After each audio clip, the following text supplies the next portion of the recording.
الہمزہ نام پہلی آیت کے لفظ ہمزہ کو اس سورے کا نام قرار دیا گیا ہے۔ زمانہ نزول اس کے مکی ہونے پر تمام مفسرین کا اتفاق ہے، اور اس کے مضمون اور انداز بیان پر غور کرنے سے محسوس ہوتا ہے کہ یہ بھی مکہ کے ابتدائی دور میں نازل ہونے والی سورتوں میں سے ہے۔ موضوع اور مضمون اس میں چند ایسی اخلاقی برائیوں کی مذمت کی گئی ہے جو جاہلیت کے معاشرے میں زر پرست مالداروں کے اندر پائی جاتی تھیں، جنہیں ہر عرب جانتا تھا کہ یہ برائیاں فی الواقع اس کے معاشرے میں موجود ہیں، اور جن کو سب ہی برا سمجھتے تھے۔ کسی کا بھی یہ خیال نہ تھا کہ یہ کوئی خوبیاں ہیں۔ اس گھناؤنے کردار کو پیش کرنے کے بعد یہ بتایا گیا ہے کہ آخرت میں ان لوگوں کا کیا انجام ہوگا جن کا یہ کردار ہے۔ یہ دونوں باتیں، یعنی ایک طرف یہ کردار اور دوسری طرف آخرت میں اس کا یہ انجام، ایسے انداز سے بیان کی گئی ہیں جس سے سامع کا ذہن خود بخود اس نتیجے پر پہنچ جائے کہ اس طرح کے کردار کا یہی انجام ہونا چاہیے۔ اور چونکہ دنیا میں ایسے کردار والوں کو کوئی سزا نہیں ملتی بلکہ وہ پھلتے پھولتے ہی نظر آتے ہیں، اس لیے آخرت کا برپا ہونا قطعی ناگزیر ہے۔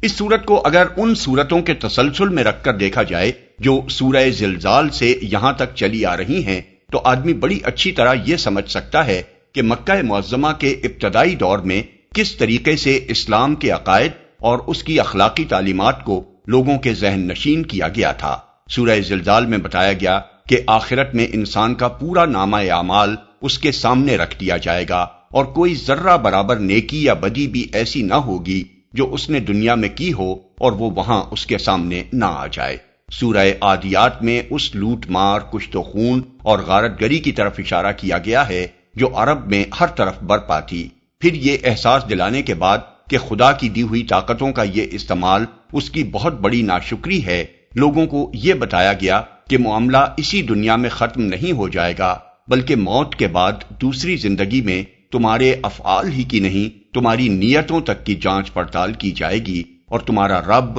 خوب جانتا ہے کہ کون آدمی کس سلوک کا مستحق ہے۔ سورہ قاریہ میں قیامت کا نقشہ پیش کرنے کے بعد لوگوں کو خبردار کیا گیا کہ آخرت میں انسان کے اچھے یا برے انجام کا انحصار اس پر ہوگا کہ اس کی نیکیوں کا پلڑا بھاری ہے یا ہلکا۔ سورہ تکاثر میں اس مادہ پرستانہ ذہنیت پر گرفت کی گئی جس کی وجہ سے لوگ مرتے دم تک بس دنیا کے فائدے اور لذتیں اور عیش و آرام اور جاہ و منزلت زیادہ سے زیادہ حاصل کرنے اور ایک دوسرے سے بڑھ جانے کی کوشش میں لگے رہتے ہیں۔ پھر اس غفلت کے برے انجام سے آگاہ کر کے لوگوں کو بتایا گیا کہ یہ دنیا کوئی خانے یغما نہیں ہے کہ اس پر تم جتنا اور جس طرح چاہو ہاتھ مارو، بلکہ ایک ایک نعمت جو یہاں تمہیں مل رہی ہے اس کے لیے تمہیں اپنے رب کو جواب دینا ہوگا کہ اسے تم نے کیسے حاصل کیا اور حاصل کر کے اس کو کس طرح استعمال کیا۔ سورہ عصر میں بالکل دو ٹوک طریقے سے بتا دیا گیا